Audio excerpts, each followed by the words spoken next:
கர்த்தாவே, நீர் என்னை ஆராய்ந்து அறிந்திருக்கிறீர்.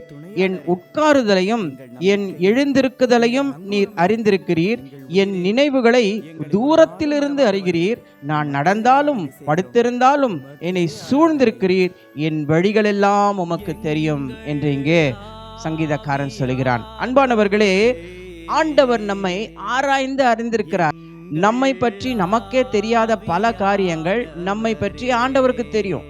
அதைத்தான் சொல்லுகிறான், என் உட்காருதலையும் என் எழுந்திருக்கிறதலையும். நம்ம உட்காரும் போதும் நம்ம எழுந்திருக்கும் போதும் ஆண்டவர் அதை அறிந்திருக்கிறார். நம்முடைய நினைவுகளை அவர் தூரத்திலிருந்தே அறிந்திருக்கிறார். கிட்ட வந்து தான் தெரிஞ்சுக்கணும்னு அவசியம் இல்லை. நம்ம மனசுல என்ன நினைக்கிறோமோ அதை அவர் தூரத்திலிருந்தே அறிந்திருக்கிறார். நான் நடந்தாலும் படுத்திருந்தாலும் அவர் என்னை சூழ்ந்திருக்கிறார். பாருங்க, நம்ம பக்கத்திலையும் அவர் இருக்கிறார்.